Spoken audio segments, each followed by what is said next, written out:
Jyotsna, welcome to reminder study. आज हम जो टॉपिक करेंगे उसका नाम है कंसंट्रेशन ऑफ द ओर। मैंने आपको प्रीवियस वीडियो में बोला था, जहां पे मैंने एक्सट्रैक्शन ऑफ मेटल वाली सीरीज है, वहां पे मैंने आपको बताया था कि जो कंसंट्रेशन ऑफ ओर है वो थोड़ा इलोबरेट करके मैं बताऊंगी आपको, और ये स्पेशली जो है इम्पोर्टेंट है जो पीजीटी केमिस्ट्री वाली जो स्टूडेंट्स हैं उनके लिए। ओके, तो आज हम करेंगे concentration of the ore. Okay, concentration of ore. जैसे कि आपको पता है what is the concentration. Concentration होता है कि जो भी ओर हमें मिला है उसमें से जो भी अनवांटेड मटेरियल्स होगा, ठीक है, जैसे कि उसमें जो धूल मिट्टी जो भी डस्ट वगैरह होगी, जो क्ले होगी, उसको रिमूव करना क्या होती है, concentration.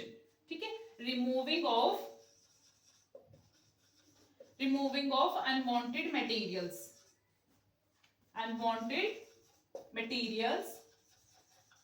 from the ore known as the concentration of the ore. Okay, तो यहाँ पे जो है बेसिकली 4 प्रोसेस आती हैं जिसके थ्रू हम जो है कंसंट्रेशन ऑफ द ओर करते हैं। ओके, तो वो देखते हैं हम। सबसे पहली जो प्रोसेस आएगी वो है आपकी hydraulic washing. Okay, hydraulic washing.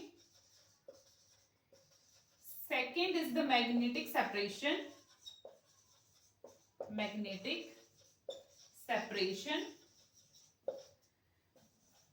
Third is the froth flotation method.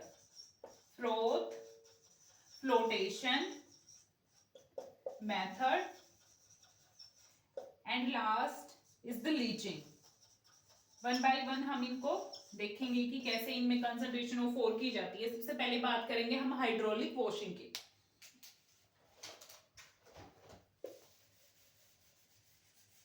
तो हाइड्रोलिक वॉशिंग में क्या होता है, जैसे नेम में आपको दिख रहा होगा hydra. Okay, this is hydra. Hydra means water, जहां पे हम वाटर का यूज कर रहे हैं उसको प्योरीफाई करने के लिए ओर को। ठीक है, तो यहाँ पे वाटर यूज किया जाता है। जैसे घर पे हम बेसिकली जब दाल धोते हैं, जब दाल बनाते हैं, तो उसमें क्या करते हैं, जब पानी ऐड करते हैं तो जो भी इम्प्योरिटीज होती हैं दाल में, जो मिट्टी वगैरह होती है, जो अंदर से खाली होती है जो भी दाना, तो वो ऊपर आ जाता है। मतलब जो लाइटर इम्प्योरिटीज हैं वो ऊपर आ जाएंगी, और जो मतलब हमारा प्योर जो होगा, जो दाल होती है, वो नीचे सेट हो जाती है। ओके, ऐसे ही हम इसमें करेंगे हाइड्रोलिक वॉशिंग में। जब भी हम इस ओर पे अपवर्ड स्ट्रीमिंग करेंगे वाटर की, ऊपर से पानी डालेंगे ओर पे, तो क्या होगा, जो लाइटर इम्प्योरिटीज होंगी वो पानी के साथ जो होगा वो निकल जाएंगी, और जो हमारा प्योर मेटल होगा वो नीचे सेटल डाउन हो जाएगा। और ये बेस्ड किस पे होता है, ये बेस्ड होता है उसकी ग्रेविटीज पे। किनकी ग्रेविटीज पे, जो ओर है और उसके अंदर जो इम्प्योरिटीज हैं उन दोनों के बीच की ग्रेविटीज का जो डिफरेंस है। तो based on the difference in their gravities, जो ओर की ग्रेविटी है और जो गैंग्यू पार्टिकल्स है उसके अंदर जो इम्प्योरिटीज हैं, उन दोनों के बीच की जो ग्रेविटी डिफरेंस है उस पे बेस्ड होता है। जो लाइटर गैंग्यू पार्टिकल, जो इम्प्योरिटीज होंगी वो लाइटर होंगी, वो क्या होंगी, वो वाटर के साथ वॉश्ड अवे हो जाएंगी। ठीक है, बाहर निकल जाएंगी पानी के साथ, और जो हमारा ओर होगा वो प्योर फॉर्म में मिल जाएगा, वो नीचे सेटल डाउन हो जाएगा। ठीक है, ऐसे हम हाइड्रोलिक वॉशिंग करते हैं। ओके, तो सेकेंड मेथड आता है अब हमारा, that is the magnetic separation. बहुत इजी, आपको सिर्फ मेन आइडिया, मेन जो बात है इसमें कि हम किस तरीके से करेंगे, सिर्फ उसको ध्यान रखना है, और एग्जांपल्स भी। सेकंड आता है आपका method, that is the magnetic separation. Magnetic separation, ये भी हम नाम से ही इसको कर सकते हैं कि मैग्नेटिक सेपरेशन, जिसमें मैग्नेटिक प्रॉपर्टीज होंगी जिस ओर में। ठीक है, इधर या तो ओर में होंगी या फिर गैंग्यू पार्टिकल में, किसी एक में अगर मैग्नेटिक प्रॉपर्टीज हैं, वो अट्रैक्ट हो रहा है टुवर्ड्स द मैग्नेटिक फील्ड, जब हम उसमें मैग्नेटिक फील्ड अप्लाई कर रहे हैं, या तो और जो है अट्रैक्ट हो रहा है या फिर गैंग्यू पार्टिकल से अट्रैक्ट हो रहे हैं, तो जो भी अट्रैक्ट होगा वो जो है मैग्नेटिक फील्ड की तरफ चला जाएगा, और जो अट्रैक्ट नहीं होगा वो रह जाएगा, लेफ्ट हो जाएगा। तो यहाँ पे किस पे बेस्ड होता है, ये based on the magnetic properties, based on the magnetic properties पे बेस्ड होता है between ore and its gangue particles. Okay, और ये स्पेशली किस टाइप के ओर्स के लिए किया जाता है? जो आयरन वाले ओर होते हैं। हमें पता है कि आयरन जो है अट्रैक्टेड होती है टुवर्ड्स द मैग्नेट, तो उसमें क्या होगा कि जो प्योर मेटल है, जो भी आयरन का ओर होगा, उसमें जो आयरन प्योर मेटल है हमारा, वो मैग्नेटिक फील्ड की तरफ अट्रैक्ट हो जाएगा और इम्प्योरिटीज क्या होंगी, वो पीछे रह जाएंगी, वो अलग हो जाएंगी मेटल से। तो इस बेस पे होता है हमारा magnetic separation on the magnetic properties. Okay, and specially किसके लिए होता है ये? For the iron ores. जब हमें आयरन की एक्सट्रैक्ट करना होता है iron metal from there ores, specially for iron ores. Okay, तो नेक्स्ट देखते हैं, इससे नेक्स्ट वाला कौन सा है आपका? Froth flotation method. Froth flotation method, froth flotation method, ये स्पेशली जो है आपके सल्फाइड वाले ओर्स के लिए होता है। मैंने प्रीवियस वीडियो में बताया है कि जो सल्फाइड ओर बनाते हैं, ठीक है, जो मिडल में होते हैं ना रिएक्टिविटी सीरीज के, जैसे कि आपका कॉपर, ठीक है, जिंक, लेड, ये क्या होते हैं? ये सल्फाइड ओर बनाते हैं, और इन्हीं की एक्सट्रैक्शन के लिए हम कौन सा मेथड यूज करते हैं? Froth flotation method, specially for sulphide ore. इसका मैं बता देती हूँ कि प्रोसेस क्या होता है। एक हमारा अपरेटस होता है ऐसे करके, और इसमें हम जो है अपना सस्पेंशन डालते हैं, जो भी और प्लस जो भी हमें मिला है। साथ में इसमें एक एज रोटेटिंग पैडल्स होते हैं इस तरह के, ठीक है। तो इसमें क्या होता है कि जो भी हमारा सस्पेंशन होता है, एक ये बेस्ड होता है एक फिनोमिना पे, based on the hydrophobic and hydrophilic properties पे, हाइड्रोफिलिक प्रॉपर्टीज। अब इनका मतलब क्या है? Hydrophobic and hydrophilic. हाइड्रोफोबिक वो होते हैं जो वाटर हिटिंग होते हैं, मतलब वाटर से रिपेल होते हैं, वाटर रेपेलेंट, ठीक है, वाटर रेपेलेंट। और हाइड्रोफिलिक क्या होते हैं? जो वाटर लविंग होते हैं, वाटर की तरफ जो है क्या होते हैं? अट्रैक्ट होते हैं, वाटर लविंग, ठीक है। तो ये इसी प्रॉपर्टीज पे बेस्ड होता है on the hydrophobic and the hydrophilic. तो यहाँ पे क्या होता है कि हम जो ओर का सस्पेंशन लेते हैं, सबसे पहले उसको वाटर के साथ जो है मिक्स करते हैं। उसके बाद उसमें दो टाइप की सब्सटेंस डाले जाते हैं, एक होते हैं collectors and second is the froth stabiliser. Collectors का काम क्या होता है कि जो भी हमारा उस सस्पेंशन में गिवन जो ओर है, जो भी मिनरल्स है जो हमने एक्सट्रैक्ट करना है, उसको जो है वो हाइड्रोफोबिक बनाता है, मतलब वाटर की तरफ से जो है रिपेल करता है, वाटर की तरफ से रिपेल करता है, उसको अट्रैक्ट नहीं होने देता, उसको किसके साथ मिक्स करता है? ऑयल के साथ। तो स्पेशली कलेक्टर्स क्या होते हैं? जो कलेक्टर्स हम इसमें सस्पेंशन में डालते हैं, वो इस मिनरल्स को, जो भी इसमें मिनरल्स प्रेजेंट है हमारे गिवन सस्पेंशन में, उसको ऑयल के साथ वेट करते हैं, ठीक है, ऑयल वेटेबिलिटी करते हैं उसकी।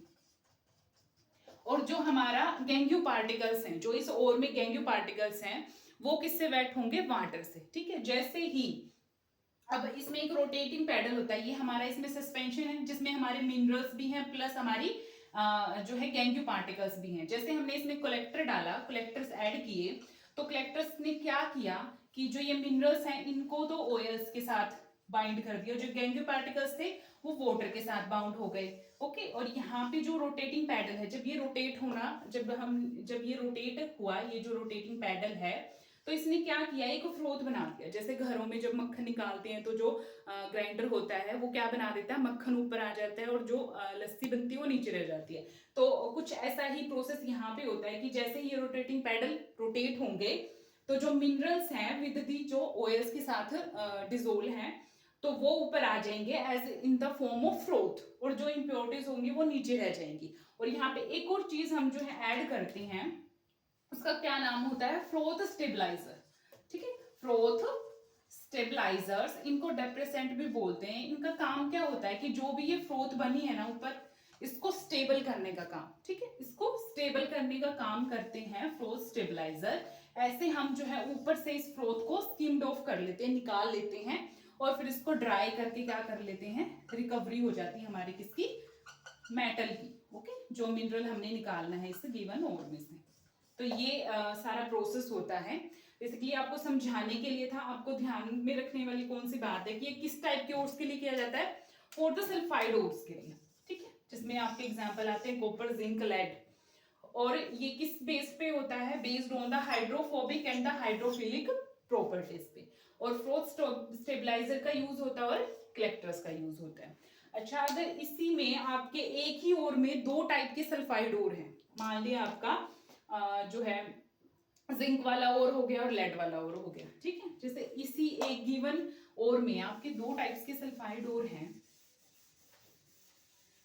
Zinc sulphide and the lead sulphide, ठीक, zinc sulphide and the lead sulphide. तो इन दोनों को कैसे सेपरेट करेंगे हम, जिंक को और लेड को, तो उसके लिए एक डिप्रेसेंट यूज होता है NaCN। ओके, NaCN का काम क्या होता है, ये हमेशा लेड के साथ जाके क्या बनाएगा, फ्रोथ बनाएगा, इसको नेग्लेक्ट करेगा। तो जब ऐसे दो टाइप के सल्फाइड्स और आ जाएं एक ही जो है मिक्सचर में, तो तब हम उसके अकॉर्डिंग जो है क्या डिप्रेसेंट यूज करेंगे, जिसमें जो वो एक की तरफ अट्रैक्ट होगा और दूसरे को क्या कर देगा, नेग्लेक्ट। जैसे इसमें सोडियम साइनाइड ने किया, ये लेड के साथ जो है क्या बनाएगा, फ्रोथ बनाएगा, और जो जिंक सल्फाइड है उसको नेग्लेक्ट कर देगा, ठीक है, उसको बाहर निकाल देगा। तो ये वाली थी आपका फ्रोथ फ्लोटेशन मेथड। उससे नेक्स्ट आता है आपका leaching. Leaching is also very important.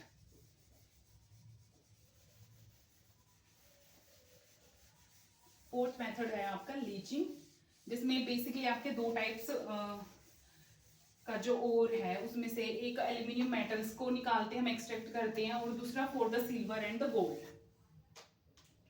ठीक है। लीचिंग में क्या होता है, लीचिंग प्रोसेस में हम जो है केमिकल्स का यूज करते हैं, ठीक है, किसी ऐसे सॉल्यूशन का यूज करेंगे जिसमें वो गिवन जो मेटल है वो डिसोल्व हो जाए, ठीक है। केमिकल सब्सटेंसेस का यूज करते हैं, chemical substances used for the extraction of metal.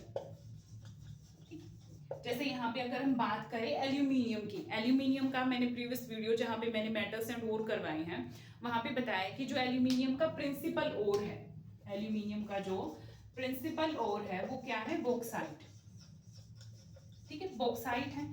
तो हमेशा ये बॉक्साइट की फॉर्म में मिलता है, मेजरली Al2O3 की फॉर्म में। तो क्या होता है कि ये Al2O3 की फॉर्म में जब मिलता है, इसमें बहुत सारी इंप्योरिटीज होती हैं, जैसे कि सिलिकॉन डाइऑक्साइड और टिन डाइऑक्साइड, इस फॉर्म में जो है इंप्योरिटीज इसमें प्रेजेंट होती हैं। तो इन इंप्योरिटीज को बाहर निकालने के लिए हम जो है इसमें कुछ केमिकल सब्सटेंसेस कुछ यूज करेंगे, जिससे जो ये इंप्योरिटीज हैं वो क्या हो जाएंगी, अलग हो जाएंगी मेटल से। जैसे इसमें हम जो है सबसे पहले जो हमारा गिवन ये Al2O3 जो भी हमारा एल्यूमिनियम का ओर है, इसको डिसोल्व करते हैं हम एल्कली के साथ, सोडियम हाइड्रोक्साइड के साथ डिसोल्व करते हैं। तो उसमें एक जो है ये कॉम्प्लेक्स बनाते हैं। जैसे ही हम इस गिवन ओर को एल्कली सोडियम हाइड्रोक्साइड के साथ जो है डिसोल्व करेंगे, तो ये हमें क्या देगा, ये हमें इस तरीके का जो है कॉम्प्लेक्स दे देता है, ठीक है, ये वाला। तो इस कॉम्प्लेक्स को फर्दर हम जो है न्यूट्रलाइज करते हैं, इसमें से क्या पास करते हैं हम, CO2 गैस पास करते हैं, ठीक है, जिससे हमें क्या मिल जाता है, एल्यूमिनियम जो है वो हाइड्रोलाइज्ड, मतलब उसमें वाटर मॉलिक्यूल्स की फॉर्म में मिल जाता है। जैसे ये कॉम्प्लेक्स है हमारा Na2AlOH4, जब इसमें हम CO2 गैस जो है पास करवाएंगे, इसको न्यूट्रलाइज करेंगे विद CO2 गैस के साथ, तो जो एल्यूमिनियम है हमें वो उसके साथ वाटर मॉलिक्यूल्स हाइड्रेटेड फॉर्म में हमें एल्यूमिनियम मिल जाएगा। अब ये हाइड्रेटेड है, अब इसको हम क्या करेंगे, जब हीट करेंगे ना तो ये वाटर वेपर्स जो है निकल जाएंगे, एवोपरेट हो जाएंगे, और हमें प्योर क्या मिल जाएगा, एल्यूमिनियम मिल जाएगा। ओके, ये हमें एल्यूमिनियम मिला है, एल्यूमिनियम का प्योर ओर मिला है। फर्दर इसमें एक्सट्रैक्शन के प्रोसेस होते हैं, यहाँ से हम फिर एल्यूमिनियम को एक्सट्रैक्ट कर लेते हैं। अब ये प्योर फॉर्म में, इसमें कोई इम्प्योरिटीज नहीं है। तो ये आपको समझाने के लिए था कि ऐसे ऐसे होता है। यहाँ पे जो मेन बात है याद रखने की कि हम यहाँ पे सॉल्यूशन कौन सा यूज करते हैं, NaOH का सॉल्यूशन यूज करते हैं इन इम्प्योरिटीज को निकालने के लिए। ओके, एंड सेकेंड होता है 4 आपका, ये तो एल्यूमिनियम के लिए था। अगर सिल्वर एंड गोल्ड का आ जाए, for the silver and the gold, तो उसके लिए हम क्या यूज करते हैं, फॉर सिल्वर एंड गोल्ड, तो उसके लिए हम जो है एक डाइल्यूट सॉल्यूशन तैयार करते हैं, किसका, सोडियम साइनाइड का और पोटेशियम साइनाइड का। Okay, dilute solution of sodium cyanide and potassium cyanide for extract these metals, impurities निकालने के लिए, सिल्वर एंड गोल्ड के और से impurities निकालने के लिए हम क्या यूज करते हैं, डाइल्यूट सॉल्यूशन यूज करते हैं, किसका, sodium cyanide and potassium cyanide का। तो ये था आपका कंसंट्रेशन ऑफ 4, जो कि इंपॉर्टेंट है फॉर द पीजीटी केमिस्ट्री वाले स्टूडेंट्स के लिए। ओके, तो ये आपको देखना है और इसको अच्छे से करना है। ओके, तो अगर आपको वीडियो पसंद आई है तो वीडियो को लाइक कीजिएगा और शेयर कीजिएगा। Thank you so much.